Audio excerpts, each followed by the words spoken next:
So you necessarily have to put it to their attention. So we were requested by the Ministry of Justice, I believe at the time, the then receiver, who requested for us to assist them to bring this attention to this notice of this order to the attention of those concerned. So it was on that request that I specifically wrote this letter. You mentioned the receiver from the Ministry of Justice. Yes. Kindly state the name of the receiver, please. At the time, Mr. Alif Jallo. Mr. Alif Jallo, yes. Who was the Registrar General at the time, am I correct? Yes. All right, thank you. You also mentioned the request was made by this receiver. Yes. Was the request written? Was it a written request that came from the Registrar General to the Office of the Sheriff? I can't recall, but I think if my recollection is right, I stand to be corrected, but this was a verbal instruction, because ordinarily, even without him requesting for it, if an order is issued, it's the mandate of the sheriff to put it to the attention of those concerned or who do need to comply with the order. So I stand to be corrected, but I think it was verbal. All right, so essentially you're telling the committee that even if a request was not made by the Registrar General at the time, yes, the Office of the Sheriff would have still made such a notice. If the order is brought to our attention. Ordinarily, who should bring such an order to your attention? Mainly is the registry or the principal registrar of the High Court. If following an issue of an order, that is general practice. But often it is brought to the sheriff's attention by the applicant or the beneficiary of the order. Okay. Yeah. What is within the mandate of the principal registrar of the High Court to bring all orders to the attention of the sheriff for enforcement. Okay. Thank you. You had mentioned earlier that part of the duties of the sheriff includes supervising process servers. Yes. When this notice was prepared, by the way, just to clarify, the process servers that you've mentioned, are these process servers specifically attached to the Office of the Sheriff? Those are the ones that the sheriff would supervise, or all process servers working within the judiciary? All the process servers. All the process servers. Yeah, within the purview of the sheriff. Thank you very much. So therefore, my question is, after this notice was prepared, was it printed and given to these process servers to circulate, or did you just keep a file copy and then give the other copies to the Registrar General, considering he was the one that made the request for the notice to be prepared? I believe at the time the Registrar General was working with one Modu Musa Sise, who doubles as a bailiff, but he is working with the special task force. I don't know how he came to be appointed or how it was recognized or identified, but I have no role in that. But he was working and he collected all these notices from me with the assistance of Mr. Jallo with a view to serve them. But not necessarily, they were not necessarily served by any other process server, if my memory is right. Okay, so a bailiff working under the Office of the Sheriff, yes, was part of a task force, yes, set up at the Ministry of Justice. Yes. Is it normal practice for members of staff of the Sheriff's Office to be selected and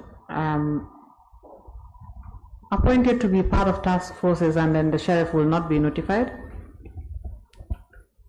It's not usual for a task force, in fact, for a sheriff to be coopted to be a member of any task force. In my tenure as sheriff, the only task force that I was part of is the Berending Gunjud land dispute, where I was specifically identified as sheriff to be a task force. But other than that, this is an exceptional circumstance where I don't know how he came to be identified to be part of that task force. Justice Tabally, Yes. Modu Musa Sise, Yes. he was working under you at the time, Yes. isn't it? Yes. When did you learn about his membership to this task force at the Ministry of Justice? I remember it must have been shortly after he was working with Mr. Jallo, going to places, and specifically when they requested for these notices to be issued. That is when you learned about it? Yes. What was your reaction when you learned that staff working under you was part of a task force that generally is not part of the practice and operations of the Office of the Sheriff? I recall I spoke to Modu Musa. He said his response was, I think Mr. Jallo had requested for him his assistance because of his expertise as a bailiff attached to the sheriff, for him to assist him, but it was never formalized. It was never formalized. And did you ever raise this issue with Modu Musa? No, unfortunately, no. You did not? I did not. I thought because he was doing a service in the name of the state, that's all. Generally, employees of the judiciary that work under the Office of the Sheriff, are they in a habit of, or do they usually work with ministries or the state departments without informing the sheriff himself? This is the only instance. This is the only instance that it happened. Yeah. And you did not query it? No, I did not. You did not find it necessary to query? Like I said, I thought he was serving in the interest of the state to assist Mr. Jallo to serve these notices. All right. Mr. Cise's participation in this task force, did it ever affect his duties at the Office of the Sheriff? No, not at all. In no way? No, no way. All right, thank you. Let's move on to the second notice, also dated on the same day. This one is, it is marked SVT 8, Honorable Chair. Justice Tabally, this notice is also, it's dated 1st of June 2017. This time addressed to all staff and servants. The content of the the content of the notice are different, right? You said the first one was requested by the Registrar General. Who requested for the... Sorry, let me just... Okay, all right, I'll give you a minute.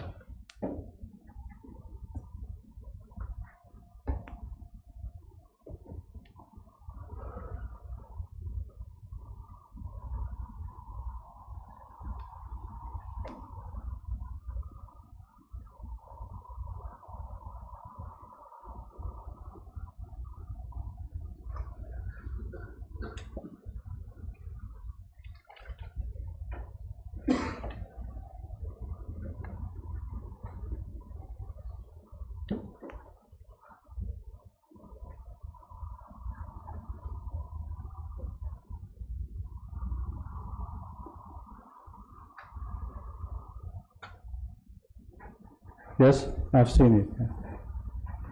Yes, please. You stated that the first notice was prepared at the request of the Registrar General at the time. Yes. Who requested for the preparation of this notice?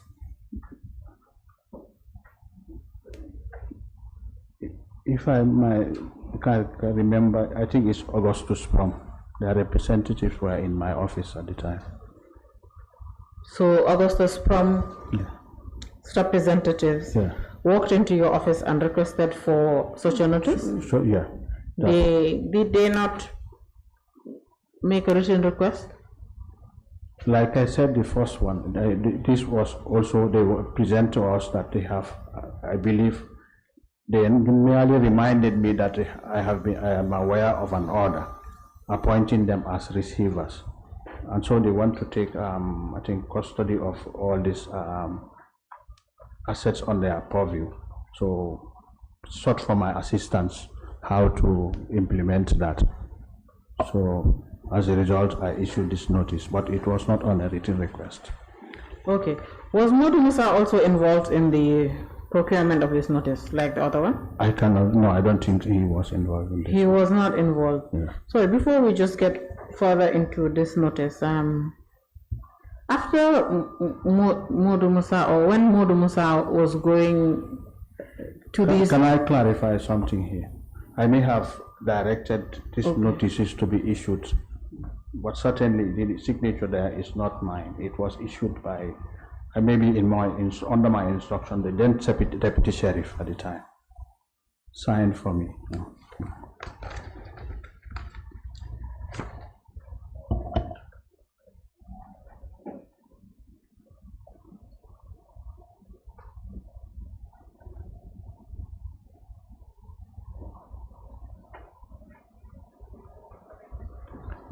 Are you saying that both notices were signed by a different individual? No, the first one was signed by myself. Okay, so the second one, okay, all right. That's fine. So just before we get further into Augustus Plum and the request, I'm just going to go back to Modu Musa a little bit. After Modu Musa accompanied the Registrar General on his various visits and the meetings he was attending at the Ministry of Justice, was he reporting back to you about all these activities that he's taking part of? Only, except on one instance where he expressed the challenges they had in accessing one of the properties occupied by one, I think, Isa Fati at the time. Okay, that is the only time he ever mentioned anything. Okay. So, from what you stated so far, it seems that Modu Musa was acting on his own accord, or was he reporting to somebody else within the judiciary? Ordinarily, his line of reporting would be directly to the sheriff. But like I said, the only instance I knew of his activities is only when he reported the challenges they face in accessing the property occupied by the said Isafat.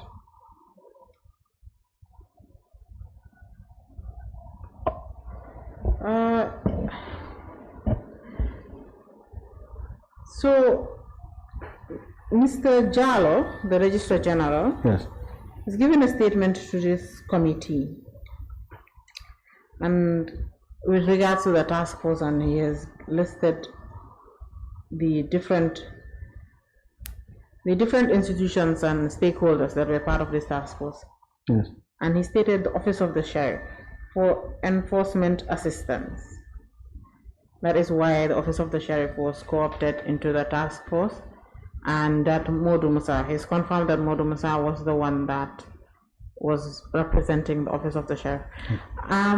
It's a little bit concerning that the Office of the Sheriff was being represented on a task force without the Sheriff being aware that such a task force existed, and then it took a while that this task force was carrying out duties that it was supposed to carry out, and it took maybe a few months, actually, sorry, not a few months, but it took the request for this notice and also subsequent report of Mr. Cisse with regards to the challenges they were facing with eviction.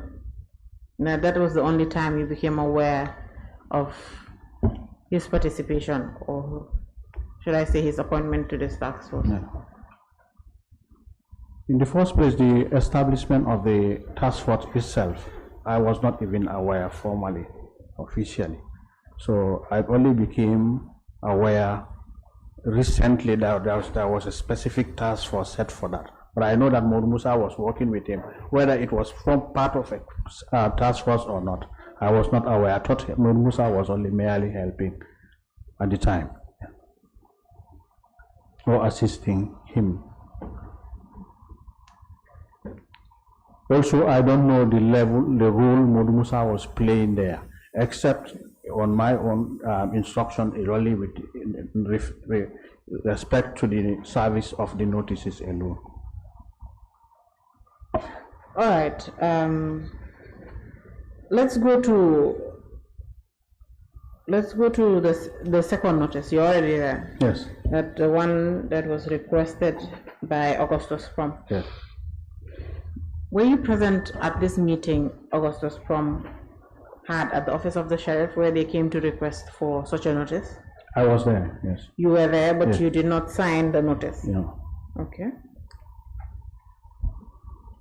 In fact, the notice was not prepared on the very day of when they came.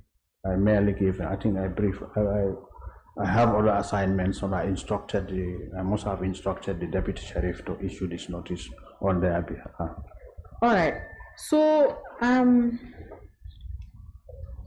you kindly explain to the committee why these notices were prepared without written request? Like I said before, it's within our mandate as sheriff, office of the sheriff, to assist in the implementation of court orders and judgments. So it's not usual for the office of the sheriff to be written to request for enforcement of orders. The practice by all lawyers is to present the specific order to the office of the sheriff to say that I bring to your attention this particular order or judgment that needs to be enforced. But to be sent via a letter or to specifically request for it to be enforced is not a usual practice at the sheriff. Maybe it might have changed now, but then it was not the practice. Okay, all right, that is clear. So these two offices, the Registrar General and Augustus Prom. Yes. Did they bring along a copy of the order, or you already had a copy of the order, so you are not? We already had. You already had a copy of the order. Yes. All right.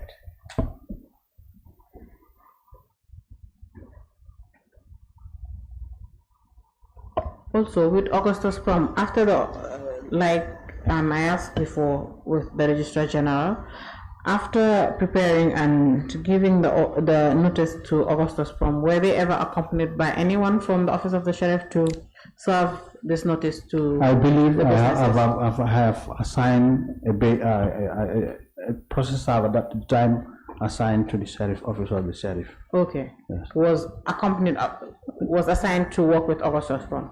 I specifically assigned one process server to accompany them to serve these notices, because Augustus Prom ordinarily would know the location of these properties. Okay. Yeah. How come a bailiff, or sorry, a process server was assigned to Augustus Prom, but a process server was not assigned to for the purposes of serving? Serving, okay. Yeah, I don't mean assigned to work there. Okay. But for the purpose of serving, why was a process server assigned to Augustus Prom and a process server was not assigned to the Registrar General? Like I said before, orally at the time, the Registrar General was working closely with Modu Musa. So equally, Modu Musa had risen from being a process server. So he would have had the experience of how to effect service of notices. So there would be no need to assign him when he is already present, because it will incur cost to assign them a process server whilst they are already working with Modu Musa. Okay, all right. Let's move ahead. So, after obtaining a copy of the High Court's order, yes, of 22nd May 2017, was a file opened for for that case? Was a file open where the order was kept, and did you expect that there would be subsequent correspondences or processes that needed to be kept in that file? All documents related to this particular case must have been kept in one single file. In the sheriff's office, you create a file called execution file following an issuance of an order or judgment. So we create our own file. We put all these documents that are related to that particular case in that file. So it would have all these documents would have been in that particular file. Okay. So each time there's a case that requires enforcement, a file would be opened. A new file would be opened specifically for with the name of the case and the suit number. Yeah. Okay. So in this instance, was this done? I believe it was done. Justice Tabally, I want us to move forward, but I just need you to confirm to this committee whether this was done or not. I said I believe it was done. It was done? Yeah. Okay. When I requested for this document that were requested, so I produced this document that were, I believe they must have been emanated from that file. Okay. And when this particular file was opened, we can say that one of the first documents that was placed in it would be the order of the 22nd of May. Yes. Thank you. In this same suit, there is the Attorney General and Alhaji Yahya JANNEH. Another order was issued by the High Court in 2017. Yes. It is dated, let me get the date correctly, but it's July 2017. I think it's 21st July 2017. It is part of your submission. Yes. It's marked SBT 2.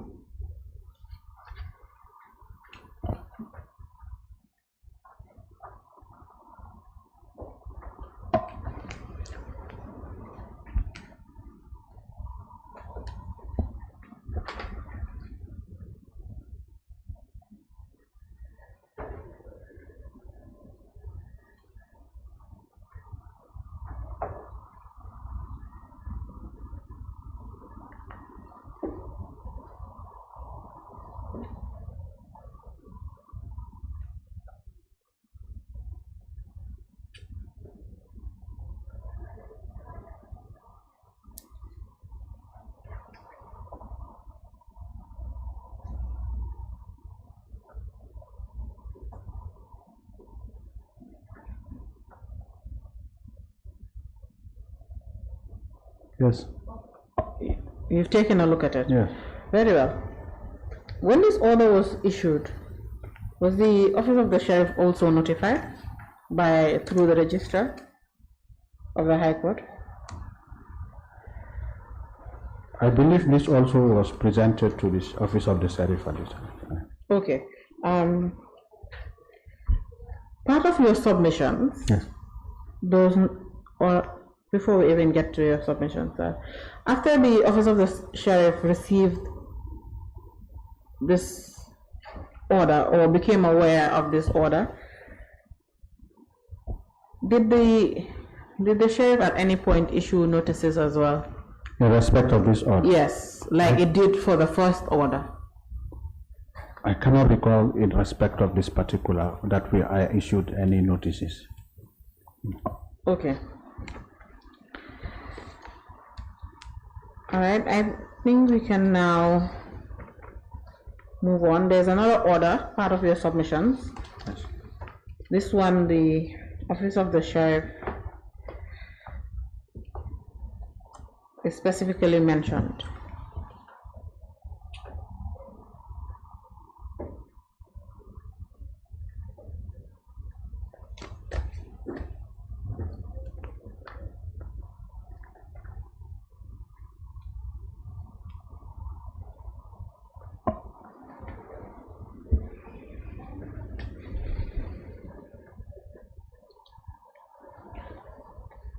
Maybe I should state the date of that order. It's the order of 3rd January 2018.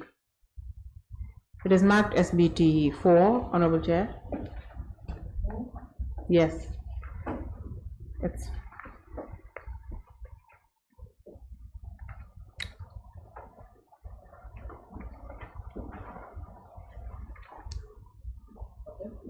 Yes. You have a copy? Yes, I have. Okay, great. Before we get into the details and specific paragraphs of this order, Justice Tabally, I'd just like you to tell the committee whether or not, before this order was issued, by the way, this order was delivered, it's actually a ruling, not an order, sorry. Yeah. This ruling was delivered pursuant to an application made by the Attorney General's chambers. Prior to the Attorney General applying to the court for this ruling and its contents, did the Attorney General ever approach the office of the sheriff to inform the sheriff of its intention to make an application to the High Court to obtain this order? No, I was not even aware. So the office of the sheriff was never in contact or shared correspondence with the Attorney General With respect to this application? to this order? No. All right, thank you. So after this order was obtained by the Attorney General's Yes. chambers, and this time this order, unlike the other two, specifically mentions the Honorable Sheriff, Yes. and also has outlined actions that the Honorable Sheriff should take. Who communicated this order to the office of the sheriff? I believe it was Mr. Jallo who presented it to the sheriff, office of the sheriff. Although at the time I was not at work, I had communicated with the staff there. Mr. Jallo personally, even I spoke to him on the phone. I said, just go and present it there. They would do the needful. Okay, and you've taken a look at this order. Yes. What do you mean by the needful here? Like, if an order is presented to the office of the sheriff of this nature, there are certain procedure that they would ordinarily follow. Open a file. Generally, in enforcement of court orders, if it requires the subject of the application, if it is depending on whether it's movable or immovable. In the case of a movable, you'll be taken to the site to identify the particular property or that needs to be attached. But this one, it is not something that we attach. So ordinarily, the needful here would mean the procedure that they need to do as a prelude for the sale itself. You stated that ordinarily the property would have to be attached. Yes. But this was not necessary in this circumstances? No, there was no requirement for an attachment here. An attachment. Yeah. Speaking of requirements, let's go to the second page of the order. Yes.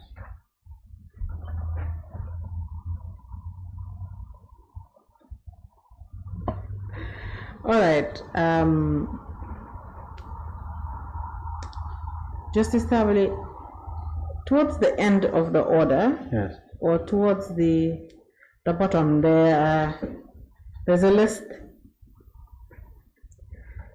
The application was granted, and then the court made several orders here, Yes. or granted leave, and then ordered for actions to be taken. Yes. Kindly read out paragraph 3 of the order, paragraph 3 and paragraph 4. The Honorable Sheriff of the Gambia is ordered to conduct the sale, and all the proceeds of the sale shall be kept by the Honorable Sheriff in an interest-bearing account pending the conclusion of the Commission of Inquiry or order further of the court. 4. The livestock marketing agencies shall assist the sheriff in the valuation of the livestock. No further orders. All right, thank you very much. Let's now come and discuss. Sorry? Sorry, apologies. The witness was not speaking on the mic. I don't know if you, okay, if you can repeat what, okay. that exactly. Okay. All right. Okay. Justice Tabally, you can move the mic Okay. towards the end. Can you hear me now? Yes. Oh, sorry. All right. The Honorable Sheriff of the Gambia is ordered to conduct the sale of, and all the proceeds of the sale shall be kept by the Honorable Sheriff in an interest-bearing account, pending conclusion and determination of the inquiry or further orders of the court. 4. The Livestock Marketing Agency shall assist the Sheriff in the valuation of the livestock. All right. Now let's talk about paragraph 4. Yes. The court states the Gambia Livestock Marketing Agency shall assist the sheriff in the valuation of the livestock. Yes. After the former Registrar General, Mr. Ali Jallow, brought this order to your attention, Yes. and perhaps maybe you obtained a copy of the order because it's part of your file records. Was the Gambia Livestock Marketing Agency contacted by the Office of the Sheriff to communicate contents of this order? We did not communicate directly with him, but I believe at the time Mr. Jallow had indicated that he was working with, he had contacted them all the time.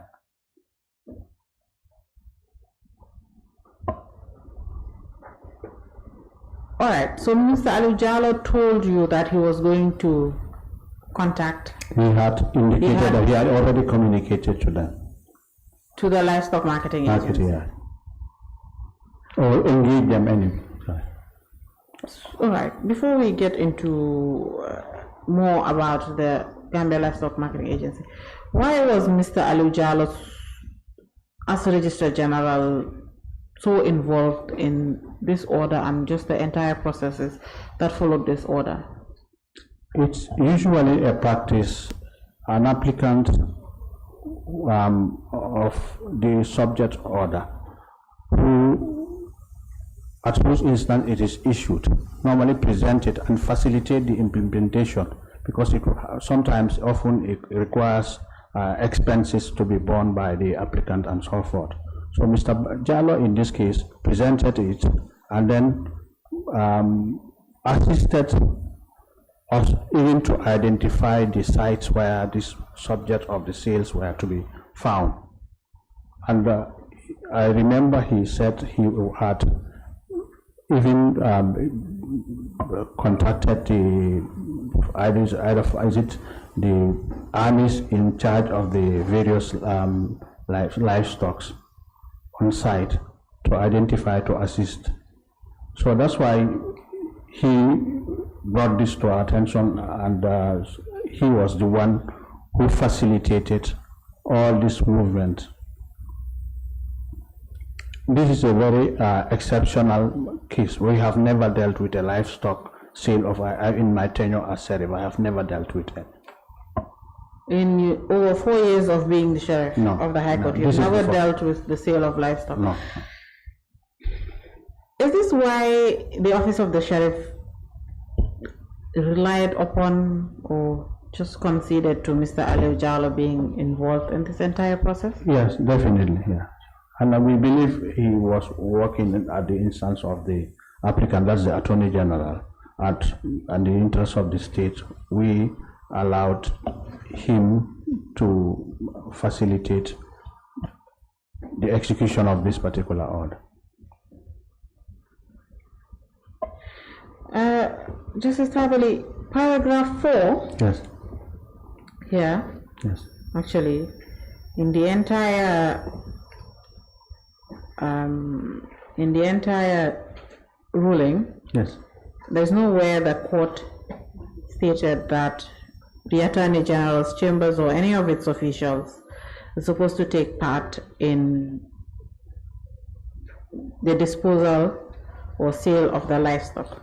I did not imply that it is derived from I know that. I'm continuing. Yes. I'm not stopping there. Okay. So my issue here is that the court was very definitive in its order. Yes. It said the Gambia Livestock Marketing Agency shall assist the sheriff in the valuation of the livestock.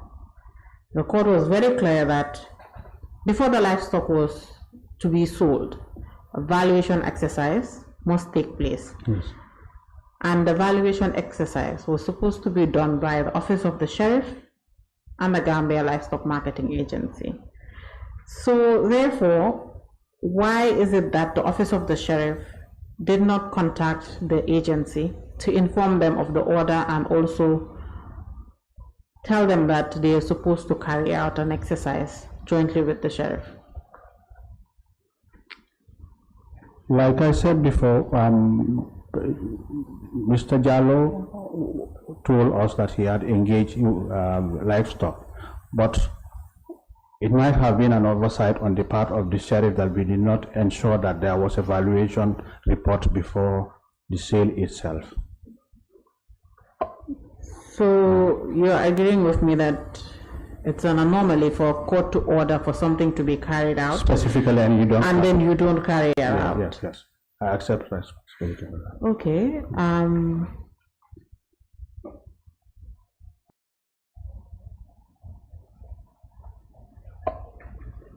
All right. So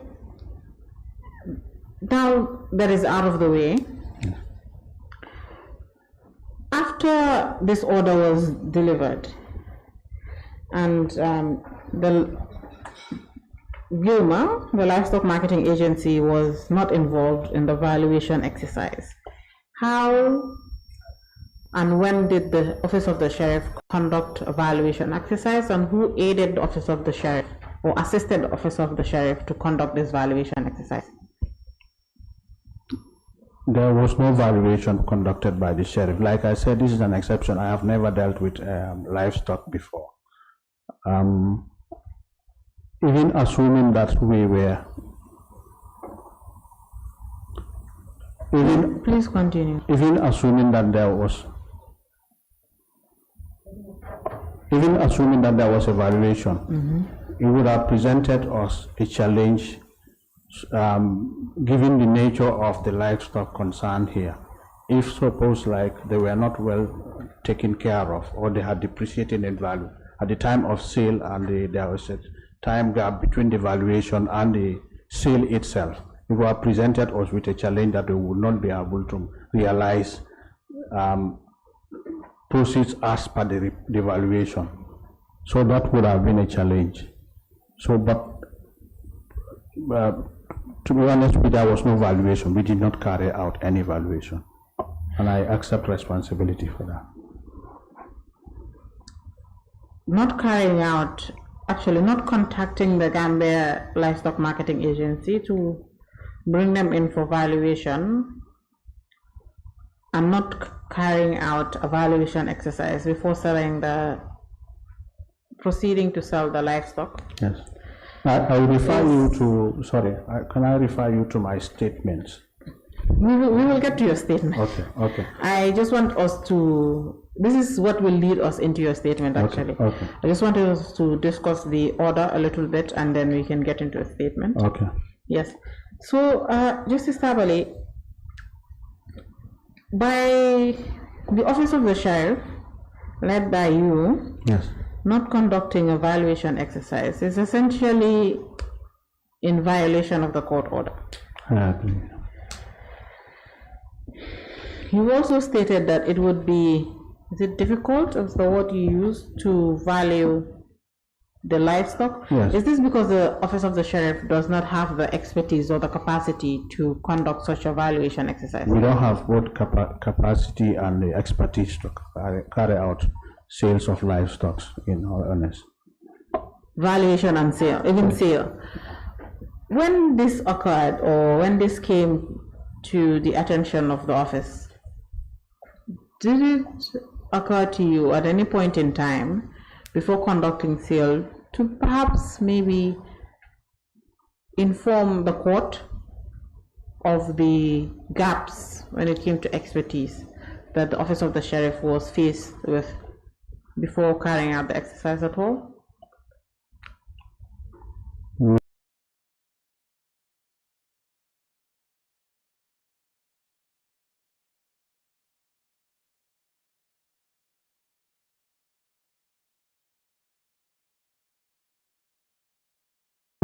cannot contact revert back for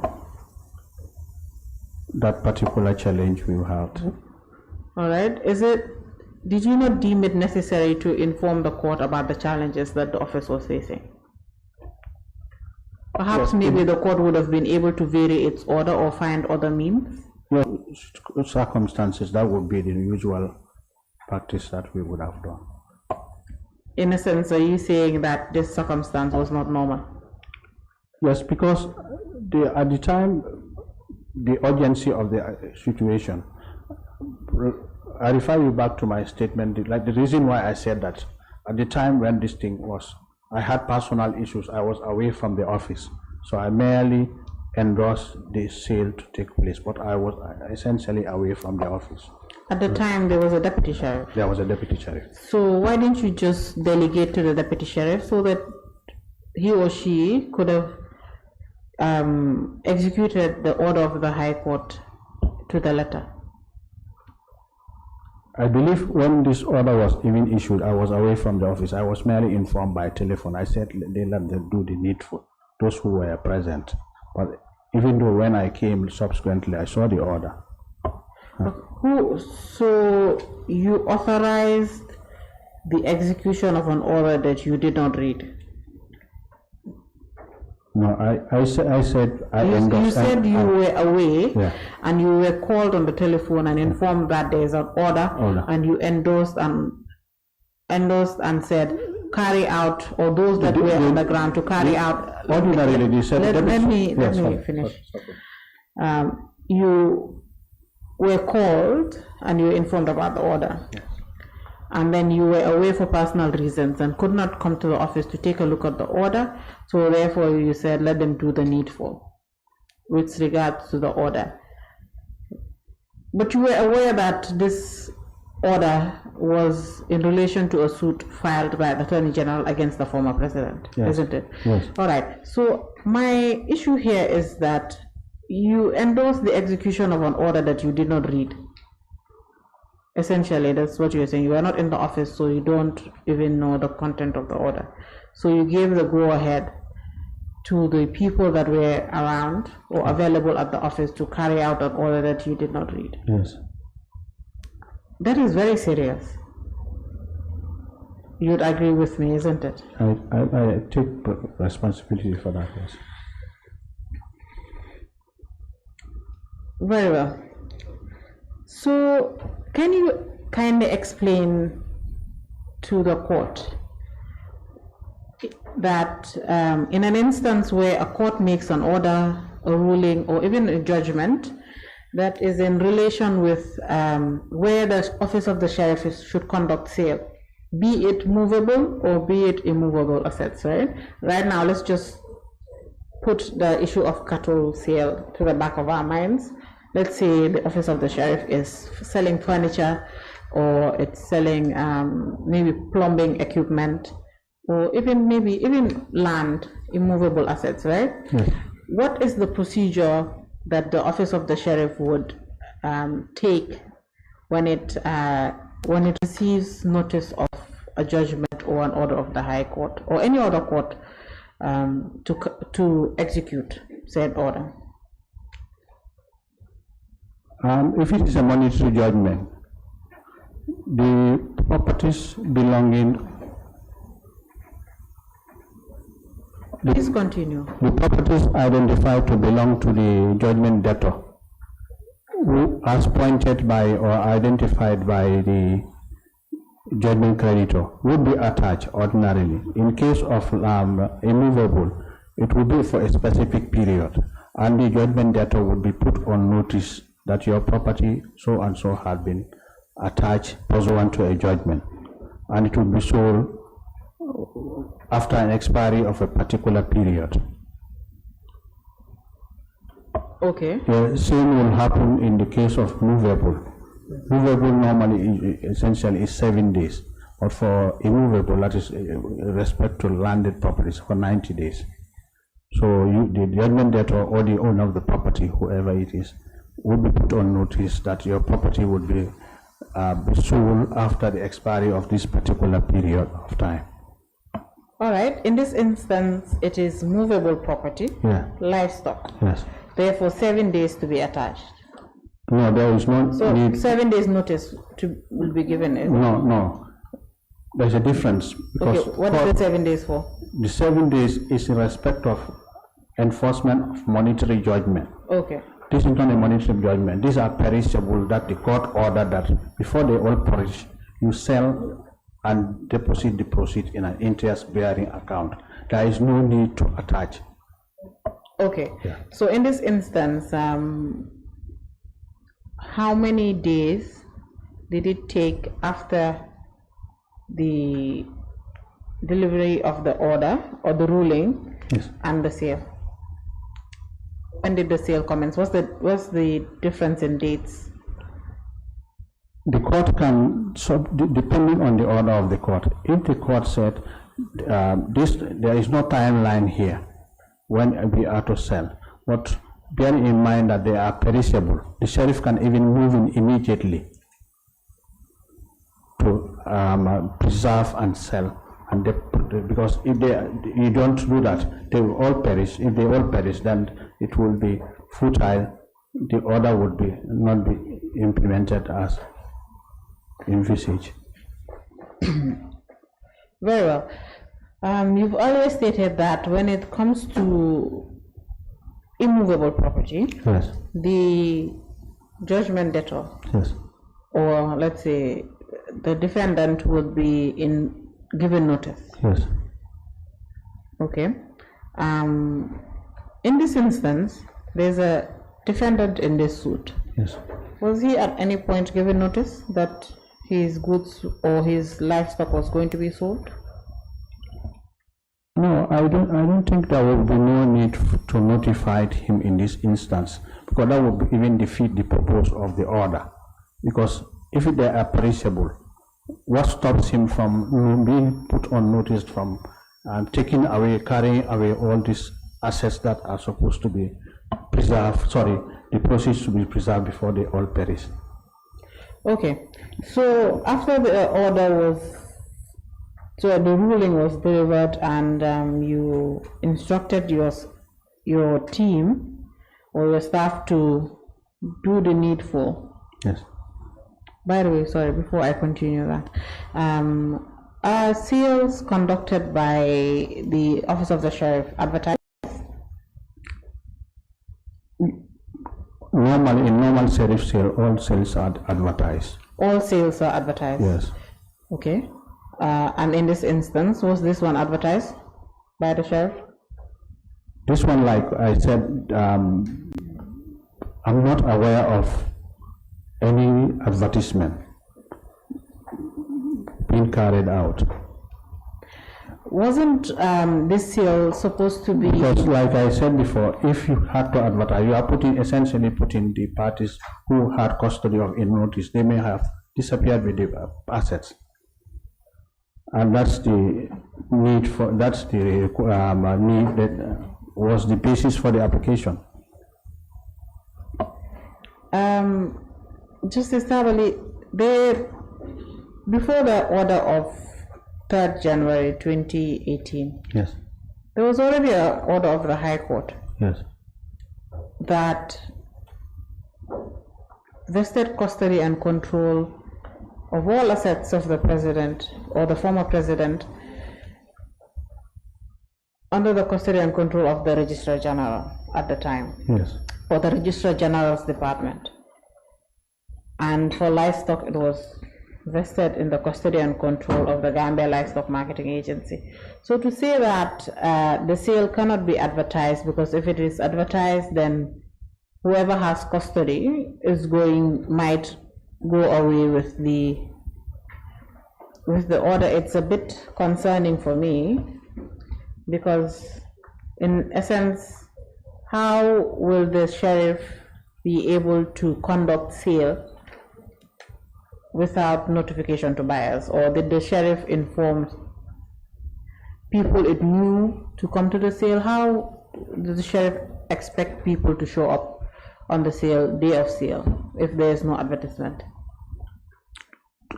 Generally, advertisement is only required to attract buyers. But I said an advertisement generally is carried out to attract potential buyers or to bidders for the subject of the sale of the property that is been to be auctioned. But there are times, I forgot to mention it, there are times when a court may specifically give provision, what they call private treaty provision, where even the creditor is at liberty to solicit his own buyer and then present it to the sheriff. Those are the instances where that can happen. Yes, but for in instances like that, it is the court that orders it. Yes. Right? But in this instance, the High Court did not order that. I'm not saying that they order. Yes. Yes, so for me now, my concern is that the sheriff decided to act on the orders of the High Court on 3rd January 2018, but the sheriff has decided that the sale was not going to be advertised. You've given a reason, but for me, maybe explain the rationale very well to the committee, but for me, it's very concerning that the sheriff would decide to sell livestock. The number is large. Yes. And then choose not to advertise. Is that not even against the rules of the High Court to conduct sale without advertising? I'm not quite sure about the provision of the Sheriff's Act which requires advertisement, but I know in case of landed properties, there is a requirement to be advertised. And even in some movable properties. I agree that advertisement is required in sales to be conducted by the sheriff of office of the sheriff.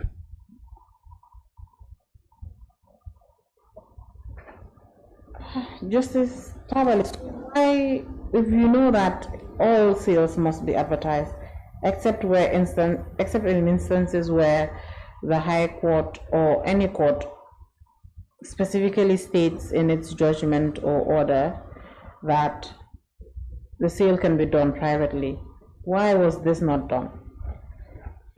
Like I said, it's either an oversight or an error on the part of the office of the sheriff, and myself as the sheriff, I take responsibility for that.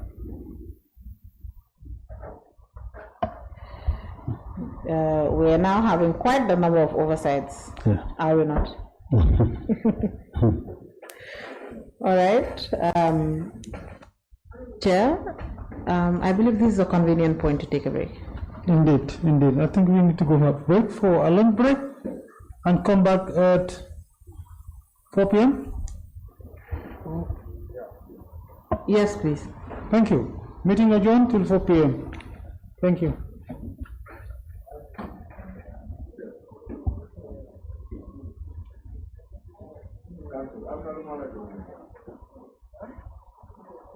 Yes, Mr. Tabally, you're on this for now. You can.